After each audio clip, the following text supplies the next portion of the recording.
안 교수님, 네. 오래간만입니다. 예, 선생님 반갑습니다. 오늘은 안 교수님이 늘 잘 설파해 주시고 걱정하시는 미국을 잘 몰라요, 사실은.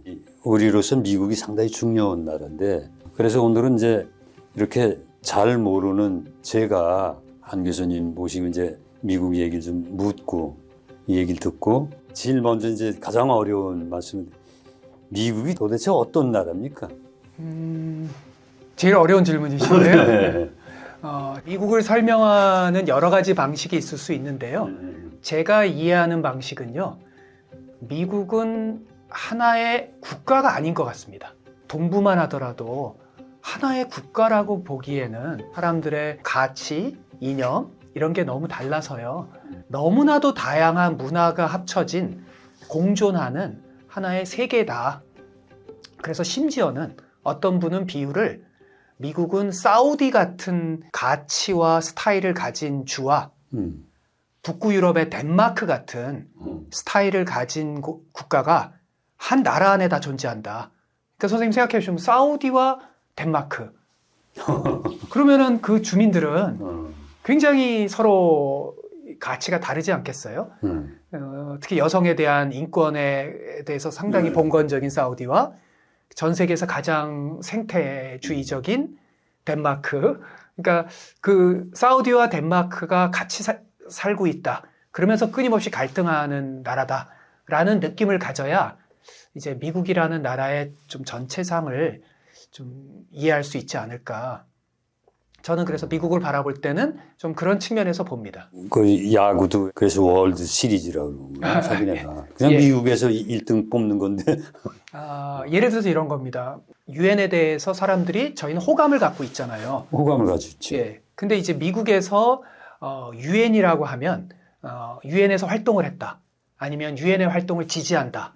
하면은 그것을 좋게 보는 층도 있겠지만 나쁘게 보는 층은 유엔은 미국에 비해서는 뭔가 후진 가치를 가진 사람들의 세력. 그러니까 자기네 나라에 대한 좋게 말하면 자부심, 좀 나쁘게 말하면 선민의식. 자기네 나라에서 이루어지는 게 모든 나라가 본받아야 될 모델이다라고 하는 생각이 강합니다. 제가 예를 하나 들어드리면 미국에 유학을 딱 갔는데 여러 가지 저희가 수강해야 되는 수업 중에 정치 발전론 수업이 있습니다.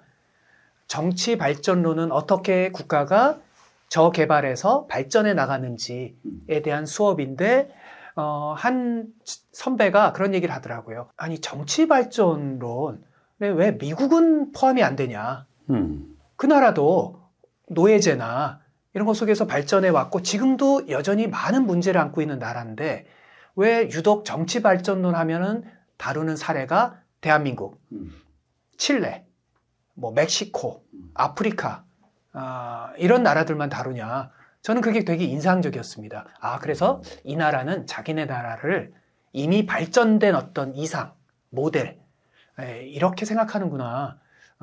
그건 상당히 문제가 있지 않느냐라고 그 당시 수십 년 전 유학할 때 생각했는데 지금 생각하면 이제 전 세계가 알게 된 거죠. 미국이 결코 완성된 민주주의 모델이 아니다라는 걸 2016년 트럼프 당선 이후로 그런 점에서 미국이란 나라는 사실상 좀 상당히 비판적으로 볼 여지가 많은 거죠. 그 이제 얼마 전에 미국 중간 선거가 끝났잖아요. 어떻게 평가를 하십니까? 뭐 어떤 측면에서 얘기를 드려야 될지 모르겠는데요. 원래는 미국의 중간 선거라는 걸 그 건국의 시조들이 설계한 이유는 좀 미국은 급하게 개혁하는 것보다는 천천히 서로 견제하고 균형을 이뤄가면서 안정성을 더 중시하는 나라거든요. 저희는 좀 빨리빨리 이 역동적인 거, 다이나믹 코리아 이런 걸 강조하는데 미국은 국가의 어떤 연속성, 안정성을 중시합니다.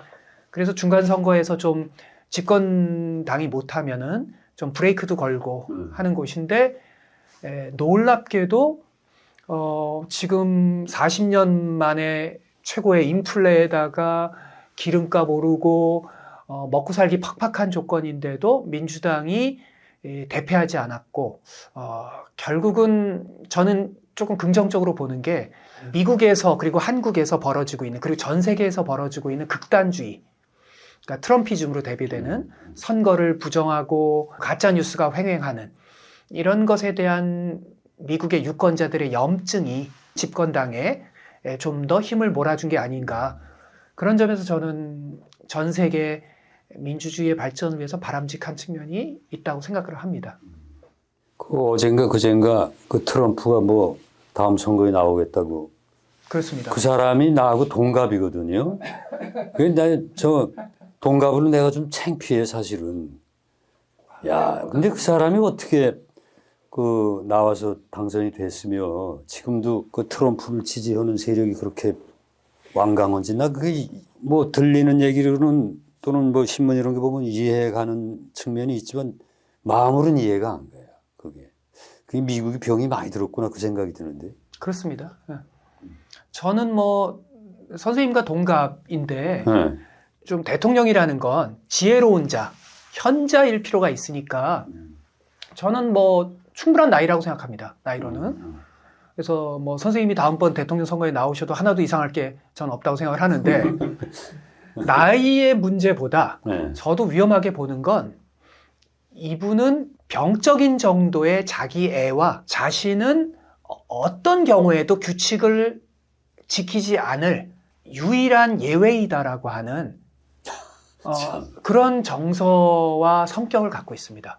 심리학적으로 미국에서 많은 분석들이 이루어졌는데 예를 들어 드리면 영화 티켓을 사기 위해서 줄을 이렇게 길게 쓰잖아요. 근데 사람들 유형 중에 어떤 사람은 내가 왜 줄을 쓰지? 나는 선택받은 사람인데 나는 특출난 사람인데 하고서 자연스럽게 줄 앞에 새치기 하는 사람들 있지 않습니까? 있어요. 전 세계 어디나 한국이나. 이게 이제 트럼프의 특징입니다.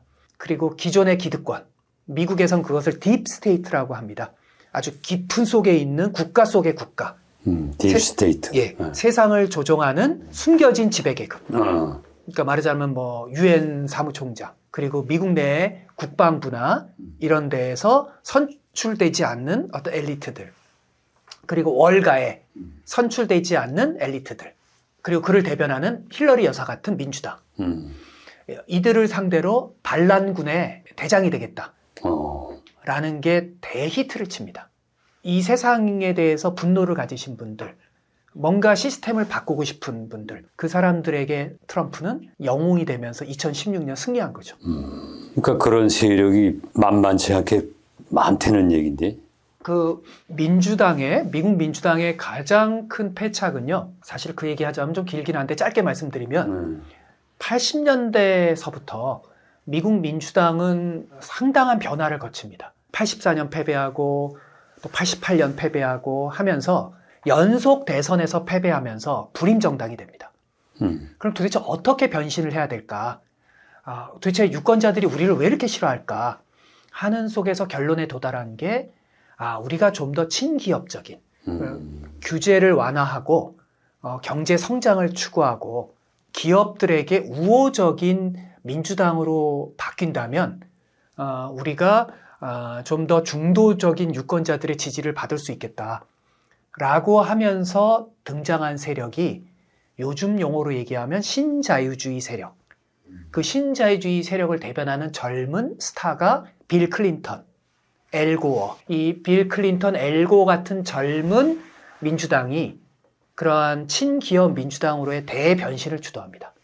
그러면서 민주당 내에서의 대주주가 됩니다. 그리고 결국은 92년 승리합니다. 이거에 대한 평가가 갈리는데요. 저는 개인적으로 그렇습니다. 일정 정도 친기업적인 변화는 전 불가피했다고 봅니다. 그리고 큰 정부, 너무 관료적인 덩어리의 큰 정부를 좀 더 다이어트해서 효율적인 정부로 바뀌어야 된다는 것도 그렇게 틀린 얘기는 저는 아니었다고 생각합니다. 그렇죠. 그런데 인생에서 균형이 중요하잖아요. 근데 지나치면 결국은 자기를 파괴하게 되잖아요. 원래 민주당이 존재하는 이유를 잃어버리게 됩니다. 소외된 사람, 하루 벌어 하루 사는 사람들, 이 사람들을 잃어버리고 대도시의 중산층들에게 좀 더 기울어진 정당. 그렇게 되다 보니까 정신적 공황에 빠지고 그런 사람들이 생기게 됩니다. 근데 민주당은 수십 년간 그런 사람들을 잊어버린 거죠. 그 사람들은 그래서 결국은 자기를 대변하는 어떤 반란자의 리더를 찾게 됩니다. 뭔가 워싱턴 기득권과 싸울 수 있는 사람을 찾게 되는데 거기에 희한하게도 트럼프가 그 역할을 하겠다고 등장합니다. 글쎄 말이야. 자, 그래서 저희는 그거를 학문적으로는 백만장자 포퓰리즘이라고 부릅니다. 백만장자 포퓰리즘. 아, 그건 맞는 말 같네. 예. 그러니까 흔히 포퓰리즘을 사람들은 가지지 못한 자, 약자를 대변해서 기득권과 싸우는 건데 트럼프는 가진 자잖아요. 뉴욕에서 성공한 부동산업자. 그러니까 백만장자이죠. 근데 백만장자이지만 많은 백인 유권자들이 바라볼 때는 그래 저 사람은 부자야. 하지만 저 사람은 부자지만 우리와 같은 정서를 갖고 있어. 그러니까 우리를 대변하는 사람이야. 여기서 우리라고 하는 건 사람들에게 자기들 입장에서는 루저. 그러니까 뭐 별 볼 일 없는 사람. 그들 입장에선 이제 그런 사람들을 대변한 자로 트럼프가 큰 성공을 하게 된 거죠. 그럼 지금 뭐 너무 단순한 질문 같지만 그 층위가 많은데 미국이 그러니까 대통령 중심제 대의민주주의 그 양당 뭐 독과점 그런 거로 그게 극복이 될까요? 우리도 사실 같은 문제잖아요.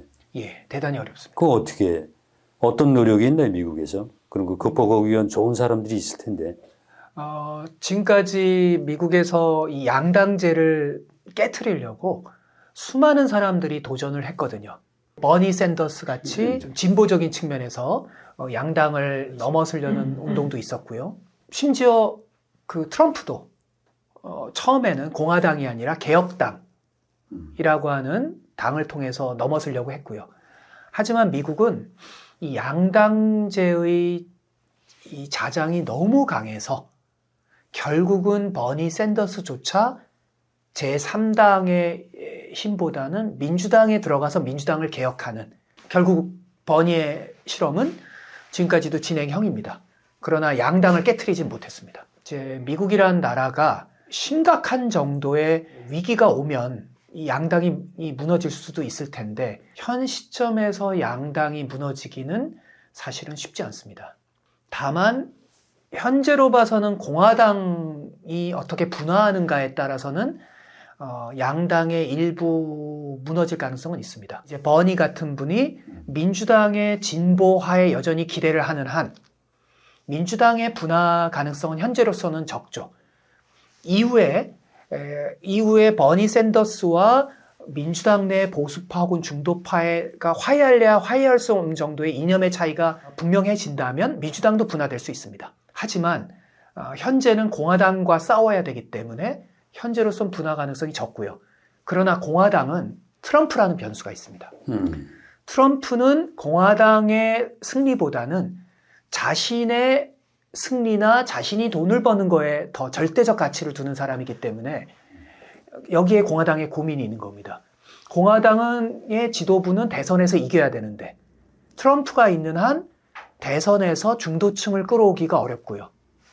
그러면 공화당 지도부는 트럼프보다 좀 더 온건하고 중도층을 끌어올 수 있는 정당으로 바뀌어야 되는데 그 정당으로 바뀌는 것보다는 트럼프는 공화당이 파괴된다 하더라도 자기가 이기는 게 중요하고요. 그 내전의 과정에서 어쩌면 이제 트럼프가 자기의 세력을 이끌고 하나의 독립된 정당이 된다면 현재 양당제가 흔들리죠. 혹은 미국의 심각한 정도의 경제적, 사회적 위기, 생태적 위기, 그러니까 연방이 분열될 정도의 어떤 위기가 오게 되면 그러면 현재 양당제는 깨집니다. 하지만 그게 언제쯤 도래할지는 그건 좀 더 상황을 지켜봐야 되겠죠. 제가 결론적으로 드리고 싶은 얘기는 미국 역사상 현대 대통령제가 들어와서 그 어느 때보다 양당제는 위기에 봉착해 있습니다. 과거의 미국의 주류 정치인들은 미국의 양당제에 대한 근본적 개혁에 대한 논의가 이렇게 힘을 받지는 못했었습니다. 최소한 주류 정치학자들한테는. 근데 최근 2016년 이후로 오늘날 미국 정치학계에서 주류 정치학자들이 미국의 예비경선제의 폐지까지 얘기하는 학자가 생겼습니다. 주류에. 왜냐하면 미국이나 한국이나 이 당내 경선에서 결국은 극단주의 세력들이 이기는 구도가 되어 있으니까요. 그래서 일각에서는 예비 경선을 폐지하자가 얘기까지 나오고 또 어느 일각에서는 유럽식 다당제 이런 걸로 미국이 결국 바뀌어야 되는 거 아니냐라는 개혁안들이 막 나오고 있고요. 극히 일부는 호주식으로 투표도 의무투표제를 하게 되면 투표에 욕구를 잃어버린 중도층들도 투표를 하게 되면 좀 더 이렇게 극단 세력들을 견제할 수가 있잖아요. 그렇겠니. 예, 그런 백가쟁명식 다양한 개혁안이 미국에서도 주류에서 얘기가 되기 시작합니다. 그 말은 역으로 얘기하면 이제 미국 자유민주주의에 대한 주류 정치학자들이 가진 환상이 다 깨지고 있습니다. 과거에는 양당제를 건강하게 봤거든요. 공화당과 민주당이 서로 경쟁하는 과정에서 서로 상대가 조금 대선에서 승리하면 우리가 뭘 잘못했지? 그러니까 우리도 이제 우리가 반영하지 못한 사람들을 반영해야 되겠다라고 해서 저희는 정치학계에서 뭐라고 부르냐면 반응성. 미국은 저희 여의도보다 반응성이 굉장히 뛰어난 곳이다. 그래서 제3의 세력들이 성공하기 어렵다.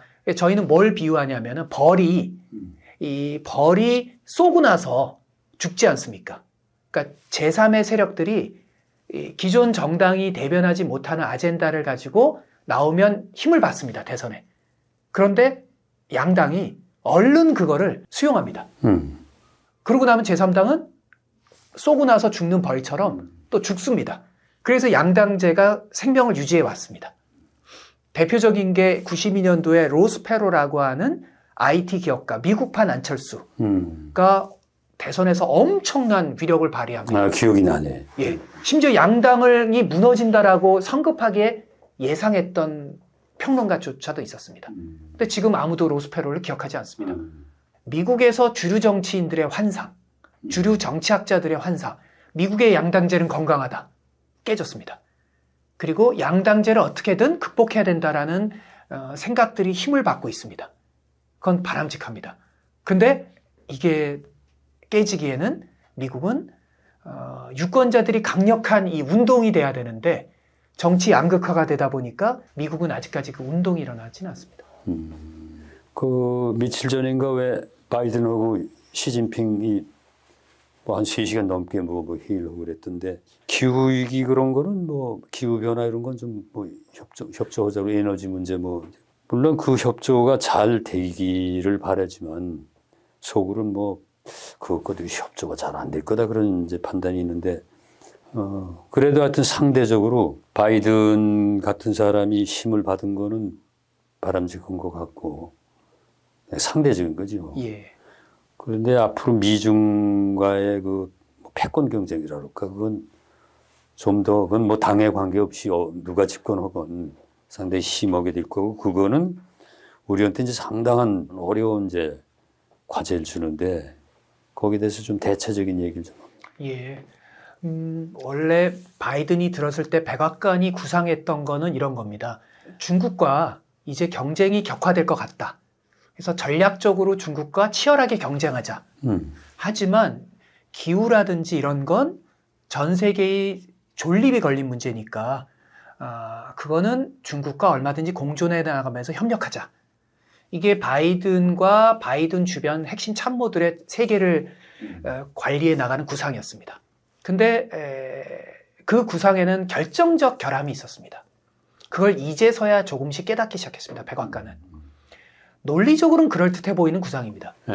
하지만 그 구상은 전략적 경쟁이라고 외교적으로 표현했지만 이것은 단순한 경제적 경쟁 수준이 아니고요. 체제의 경쟁이라는 건 적과의 경쟁입니다. 미국이 추구하는 자유주의 체제와 중국이 추구하는 미국 입장에선 권위주의적 체제 이 두 체제는 칼을 숨긴 경쟁이거든요. 그래서 적입니다. 현실적으로. 적과의 체제 경쟁이면서 동시에 기후는 부드럽게 협력할 수 있다는 게 이게 그렇게 미국이 생각하는 것만큼 이게 조화를 이루기가 쉽지 않습니다. 시진핑은 옛날서부터 그 생각들을 해왔습니다. 그러니까 시진핑은 아니 너네가 우리를 적으로 바라보면서 또 한편으로는 기후를 협력하자? 이게 말이 된다고 생각하니? 라는 게 시진핑의 문제의식입니다. 우리와 미국이 서로 평화롭게 공존하고 하면서 경쟁해야지 우리를 적으로 바라보는 속에서 한쪽은 우리를 치고 한쪽 팔로는 우리한테 악수를 한다? 이게 말이 된다고 생각하니? 라는 게 이 중국의 얘기인데 하지만 중국의 얘기에도 모순이 있죠. 이미 중국은 2008년도서부터 체제 경쟁을 이미 기정사실화 했습니다. 즉 중국도 미국을 적으로 바라보는 겁니다. 따라서 선생님 말씀이 아까 제가 공감하는 게 미국과 중국은 앞으로도 협력할 겁니다. 기후 부분에서.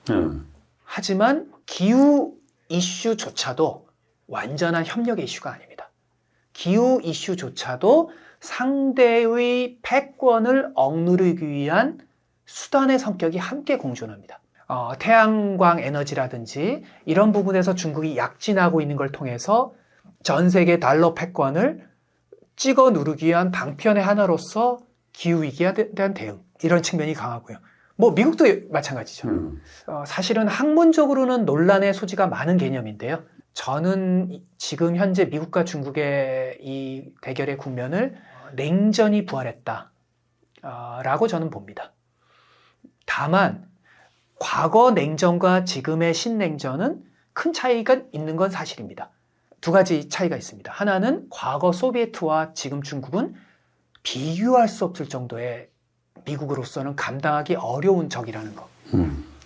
그거보다 더 중요한 건 이 신냉전은 한편으로는 적과의 경쟁인데 또 한편으로 협력하는, 왜냐하면 애플이 당장 중국에서 완전히 철수할 수 없거든요. 그렇죠. 그리고 중국과의 거래는 지금 오히려 늘어나고 있습니다. 미국에서. 그러니까 이 과거 냉전으로 이분법으로 설명할 수 없는 대단히 복합적 국면이 존재합니다. 지금은 대단히 어려운 국면입니다.